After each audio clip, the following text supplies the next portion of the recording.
ሰላም ውድ የዜና ኢትዮጵያ ቤተሰቦች እንደምን አላችሁ? እነሆ ትኩስ ፈጣንና ታማኝ መረጃዎችን ወደ እናንተ የምናደርስበት ይህንን ቻናል ሰብስክራይብ በማድረግ ቤተሰብ ይሁኑ። አርዕስተ ዜና። ከዩቲዩብ ከቲክቶክ እና ከሌሎች የዲጂታል መድረኮች ገቢ የሚያገኙ ግለሰቦችም ሆኑ ተቋማት ከሚያገኙት ገቢ ላይ ግብር እንዲከፍሉ የሚያስገድድ አሰራር የተዘረጋ መሆኑ ተሰማ። ዝርዝር አለን። የፌዴራሉ መንግስት በረሃብ ለተጠቁት ሰዎች የሚደረጉ የድጋፍ ማሰባሰብ ዘመቻዎች ህገወጥ ናቸው ሲል ፈረጀ። ህወሓትንም ሰብአዊ እርዳታ በመስረቅ ወንጅሏል። የዚህ ዜና ዝርዝር አለን። ግብጽ በአሰብና በጅቡቲ ወደቦችን ለመገንባት ስምምነት ላይ መድረሷ ተገለጸ። ዝርዝር አለን። የፕላስቲክ ከረጢቶች ወይም ፌስታሎችን መጠቀም ማምረትና ወደ ሀገር ውስጥ ማስገባት በወንጀል የሚያስቀጣው አዋጅ ሊተገበር ነው። የዚህን ዜና ዝርዝር ተሰሙታላችሁ። ግብጾች ከኢትዮጵያ የሚፈሰውን ወንዝ ተጠቅመው የአባይ ልጆች ነን ካሉ፣ እኛ ኢትዮጵያውያን ደግሞ የአባይ ንጉሶች ነን ሲሉ ኡስታዝ ጀማል በሽር ገለጹ። ዝርዝር አለን። ግብጽ በአሰብና በጅቡቲ ወደቦችን ለመገንባት ስምምነት ላይ መድረሷ ተገለጸ። ዘናሽናል ጋዜጣ ዛሬ እንደገለጸው ግብጽ የአፍሪካ ቀንድ አካል ከሆኑት ኤርትራና ጅቡቲ ጋር ወደቦችን ለመገንባት ስምምነት ፈጽማለች። እንደ ዘገባው ይህ ስምምነት ግብጽ በአባይ ወንዝ ጉዳይ በገባችበት ውዝግብ በኢትዮጵያ ላይ እያካሄደች ያለው ጫና አንዱ አካል ነው። ቅርበት ያላቸው ምንጮችን በዋቢነት የጠቀሰው ዘገባው ግብጽ እምብዛም የሚዲያ ሽፋን ባልተሰጠውና ባልተወራለት መንገድ ከሁለቱ ሀገራት ጋር የፈጸመችው የስምምነት ፊርማ የኤርትራውን አሰብ ወደብንና የጅቡቲውን ዶላሬ ወደብ አቅም ማሳደግ የሚል መሆኑን አስረድቷል። ሁለቱም ወደቦች በቀይ ባህር ደቡባዊ ክፍል ባብ አልመንደብ ስርጥ አቅራቢያ የሚገኙ መሆናቸውን የጠቀሰው ዘገባው ጅቡቲና ኤርትራ የኢትዮጵያ ጎረቤቶች ከመሆናቸውም በላይ ኢትዮጵያ ሸቀጦችን የምታስገባው በዶላሬ ወደብ መሆኑን አስታውሷል። ዘገባው ሲቀጥልም ግብጽ በቀይ ባህር ላይ ከ2000 ኪሎ ሜትር በላይ ጠረፍ ያላትና ቀይ ባህርና ሜዲተራኒያንን የሚያገናኘውን ስዊዝ ካናል የተቆጣጠረች ሀገር ናት ካለ በኋላ በተደጋጋሚ እንደ ኢትዮጵያ ያሉ የባህር በር የሌላቸው ሀገራት ወደ ቀይ ባህር ለመዳረስ የሚያደርጉትን ጥረት ስትቃወም መቆይቷን አስረድቷል። ዘናሽናል በዘገባው ይህ ብዙ ያልተወራለት ስምምነት ከኤርትራ ጋር የተፈጸመው ከአንድ ወር በፊት ፕሬዝዳንት ኢሳያስ አፈወርቂ በካይሮ ጉብኝት ባደረጉበት ወቅት መሆኑን አስታውቆ ግብጽና ጅቡቲ ግን በከፍተኛ ባለስልጣናት መካከል መፈራረማቸውን አስረድቷል። እነዚህ ስምምነቶች ከሁለቱም ሀገራት ጋር ጠንካራ ወታደራዊና ፖለቲካዊ ግንኙነት የመሰረተችው ግብጽ በወደቦቹ ወታደራዊ እንቅስቃሴ እንድታደርግ የሚያስችላት እንደሚሆንም ገልጿል። የዘገባው ምንጭ ሲናገሩ ይህ ስምምነት በሁለቱ ወደቦች ላይ እያደረግነው ያለውን ወታደራዊ እንቅስቃሴ ህጋዊ መሰረት እንዲኖረው ያስችለናል ማለታቸውንም ከጋዜጣው ላይ ተመልክተናል። የፕላስቲክ ከረጢቶችን ወይም ፌስታሎችን በመጠቀም ማምረትና ወደ ሀገር ውስጥ ማስገባት በወንጀል የሚያስጠይቀው አዋጅ ሊተገበር ነው። አፈርን፣ ውሃንና አየርን በመበከል በሰው ልጆች ጤና ላይ ጉዳት የሚያደርስ አንድ ጊዜ ብቻ አገልግሎት የሚሰጥ ስስ የፕላስቲክ ከረጢቶችን ለመከልከል በሕዝብ ተወካዮች ምክር ቤት የደረቅ ቆሻሻ አያያዝ እና አወጋገድ አዋጅ ቁጥር 1383/2017 ዓ.ም መጽደቁ አይዘነጋም። አዋጁ የደረቅ ቆሻሻ አስተዳደር ስርዓትን ለመዘርጋትና የባለድርሻ አካላትን ሚና ለመለየት የሚያግዝም ነው። በተመሳሳይ የአዋጁ መጽደቅ ተከትሎ በሐምሌ ወር በነጋሪት ጋዜጣ ይፋ ከተደረገበት ጊዜ ጀምሮም ለአምራቾች፣ አስመጮች፣ አከፋፋዮችና ተጠቃሚዎች የዝግጅትና የግንዛቤ መፍጠሪያ ቀነ ገደብ ተቀምጧል።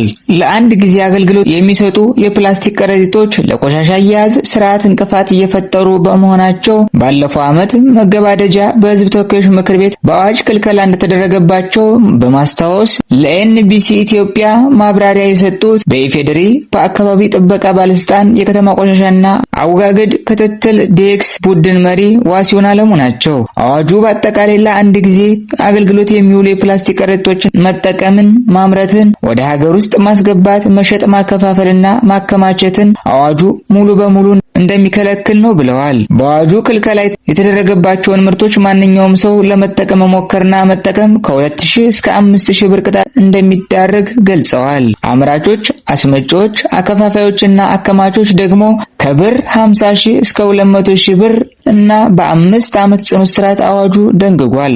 ተኪ ምርት የማይገኝላቸው የአንድ ጊዜ አገልግሎት የሚሰጡ የፕላስቲክ ከረጢቶች በልዩ ሁኔታ የሚፈቀድበት ስርዓትም መመሪያም ተለይተው እንደሚቀመጡ እየተሰራ መሆኑ ተነግሯል። በባለስልጣኑ የከተማ ደረቅ ቆሻሻና አወጋገድ ክትትል ዴክስ መሪዋ ሲሆን አለሙ የአዋጁ ዋና ዓላማ ቆሻሻን ከምንጩ ለመቀነስ ነው ይላሉ። ከመጪው ጥር 23 2018 ዓ.ም ጀምሮ ተግባራዊ እንደሚደረግ ሁሉም አካል ሊገነዘብ እንደሚገባው ባለስልጣን መስሪያ ቤቱ አስጠንቅቋል። ክልከላ የተደረገባቸው የአንድ ጊዜ አገልግሎትን የሚሰጡ የፕላስቲክ ከረጢቶች ዝርዝር መመሪያዎች ባለስልጣኑ እየተዘጋጀ መሆኑን ጠቁመዋል። አያይዘውም ተኪ ምርት የማይገኝላቸው የፕላስቲክ ከረጢቶች በልዩ ሁኔታ የሚፈቀድበት ስርዓትም እንደሚኖር ፍንጭ ሰጥተዋል። በተለይም የአንድ ጊዜ አገልግሎት የሚሰጡ የፕላስቲክ ከረጢቶችን የሚከለክለው አዋጅ ቁጥር 14/2017ን በተመለከተ ህብረተሰቡ እንዲገነዘበው ሲሉ አብራርተዋል። ማህበረሰቡና የሚመለከታቸው አካላት ሁሉ ይህንኑ ተገንዝበው አዋጁን ተግባራዊ በማድረግ ካላስፈላጊ የገንዘብና እስር እንዳይዳረጉ ሲሉ መልእክታቸውን አስተላልፈዋል። ግብጾች የአባይ ልጆች ነን ካሉ እኛ ኢትዮጵያውያን ደግሞ ንጉሶች ነን። ግብጾች ከኢትዮጵያ የሚፈሰውን ወንዝ ተጠቅመው የአባይ ልጆች ነን ካሉ እኛ ኢትዮጵያውያን ደግሞ የአባይ ንጉሶች ነን ሲሉ ኡስታዝ ጀማል በሽር ገለጹ። ኡስታዝ ጀማል በሽር ይህንን ያሉት ህዳሴ ለኢትዮጵያ ማንሰራራት በሚል መሪ ቃል የኢትዮጵያ ፕሬስ ድርጅት ጉባኤ ባዘጋጀው ስለ ኢትዮጵያ መድረክ ላይ ነው። ግብጾች ስለ አባይ ወንዝ የሚያስተላልፉትን መልእክት ኪንግስ ኦፍ አባይ በተሰኘ የዩቲዩብ ሚዲያ በመተርጎም የሚታወቁት ኡስታዝ ጀማል ኢትዮጵያ የወንዙ መነሻ ሆና ሳለ ለዘመናት ሳትጠቀምበት መቆየቷ ግብጾች የባለቤትነት ስሜት እንዲሰማቸው በር ከፍቷል ብለዋል። ግብጽ የአባይ ወንዝን በመጠቀም 163 ቢሊዮን ኪዩቢክ ሜትር ውሃ መያዟን የጠቀሱት ኡስታዝ ጀማል ይህም በህዳሴ ግድብ የተፈጠረውን የንጋት ሐይቅ የሚይዘውን ውሃ በ3 እጥፍ እንደሚበልጥ አስረድተዋል። የህዳሴ ግድብ ታላቅነቱ በኃይል ማመንጨት ዘርፍ እንጂ በውሃ የመያዝ አቅሙ ከአፍሪካ ቀዳሚ እንዳልሆነ መገንዘብ እንደሚያስፈልግም አክለዋል። ግብጾች ድርቅ ቢከሰት እንኳ ለ10 ዓመታት የሚበቃ ውሃ መያዛቸውን የገለጹት ኡስታዝ ጀማል ኢትዮጵያ ግን እንዲህ አይነት ሁኔታ ሲያጋጥም ልትቸገር ስለምትችል ያላትን ሁሉንም የውሃ ሀብት ጥቅም ላይ መዋል ይኖርባታል ሲሉም አሳስበዋል። የዲጂታል ይዘት ፈጣሪዎችና የሶሻል ሚዲያ ነጋዴዎች ግብር ሊከፍሉ ነው። ከዩቲዩብ፣ ከቲክቶክ እና ከሌሎች የዲጂታል መድረኮች ገቢ የሚያገኙ ግለሰቦችም ሆኑ ተቋማት ከሚያገኙት ገቢ ላይ ግብር እንዲከፍሉ የሚያስገድድ አሰራር እየተዘረጋ መሆኑ ተሰማ። ባለፈው ዓመት በተሻሻለው የገቢ ግብር አዋጅ መሰረት በኦንላይን ይዘቶችን በማምረት ገቢ የሚያገኙ አካላት በሙሉ በገቢዎች ቢሮ የመመዝገብ የግብር መለያ ቁጥር ወይም ቲን ነምበር የማውጣት ግዴታ ተጥሎባቸዋል። የአዲስ አበባ ገቢዎች ቢሮ እንዳስታወቀው ገቢዎችን የሚያመቻቹ የኦንላይን መድረኮች ለእያንዳንዱ ይዘት ፈጣሪ የከፈሉትን ዓመታዊ ጠቅላላ ገቢ ለቢሮ ሪፖርት የማድረግ ኃላፊነት ይኖርባቸዋል። ቢሮ ይህንን ስራ ከኢትዮ ቴሌኮም፣ ከንግድ ቢሮና ከፋይናንስ ደህንነት አገልግሎት ጋር በቅንጅት እንደሚሰራ ገልጿል። የቢሮው የህዝብ ግንኙነት ባለሙያ አቶ ሰውነት አየለ እንደገለጹት እስካሁን ከዚህ ዘርፍ የሚገኘው ግብር እዚህ ግባ የሚባል አይደለም። በመሆኑም የዲጂታል ይዘት ፈጣሪዎች ገቢያቸውን በፈቃደኝነት እንዲያሳውቁ ጥሪ የቀረበ ሲሆን ይህ የማይሆን ከሆነ ግን ቢሮው ወደ ማስገደድ ስራ እንደሚገባ አስጠንቅቀዋል። ቁጥጥሩ ይዘት ፈጣሪዎች ብቻ ሳይሆን የተለያዩ ምርቶችና አገልግሎቶችን በማህበራዊ ሚዲያ ፌስቡክ፣ ቴሌግራም ወዘተ የሚያስተዋውቁና የሚሸጡ ነጋዴዎችንም የሚጨምር መሆኑ ታውቋል። የፌዴራሉ መንግስት በረሃብ ለተጠቁት ሰዎች የሚደረጉ የድጋፍ ማሰባሰብ ዘመቻዎች ህገወጥ ናቸው ሲል ፈረጀ። ህወሓትንም ሰብአዊ እርዳታ በመመስረት ወንጅሏል። የፌዴራሉ መንግስት በማህበራዊ ሚዲያ አማራጮች በቡድንም ሆነ በተናጠል የሚደረጉ የድጋፍ ማሰባሰብ ዘመቻ የአሰራር ስርዓትን የጣሱ ህገወጥ አካሄዶች ናቸው ሲል በይኗል። የኢትዮጵያ አደጋ ስጋት አመራር ኮሚሽነር ሽፈራው ተክለማርያም ትህነግ እያሉ የጠሩት ህወሓት ህዝብን በረሃብ መቅጣት ለፖለቲካ መሳሪያነት የመጠቀም ተግባሩን ዳግም በትግራይ ህዝብ ላይ እያሳየ ነው ሲሉ በብርቱ ወንጅለዋል። የትህነግ ቡድን እያሉ የጠሩት ህወሓት የፌዴራል መንግስት በትግራይ ክልል በመጠለያ ማዕከላትና በልማታዊ ሴፍቲኔት መርሃ ግብር የሚያቀርበውን ሰብአዊ ድጋፍ ለተፈለገው ዓላማ እንዳይውል እያደረገ እንደሚገኝ የጠቀሱት ኮሚሽነሩ የሰሞኑ የህጻጽ መጠለያ ጣቢያ ማስረጃ መሆኑን ለኢዜአ ነግረዋታል። ህወሓት ይህን ያደርግበታል ያሉትን ምክንያት አስረድተዋል። እነሱም በትግራይ ክልል በመጠለያ ጣቢያዎች ለሚገኙ ወገኖች የሚቀርብን ሰብአዊ ድጋፍ በመንጠቅ ድራማዊ ፕሮፓጋንዳ ማስተጋባት መሆኑን አመላክተዋል። ዓለም አቀፉ ማህበረሰብ የፌዴራል መንግስት በግልጽ እና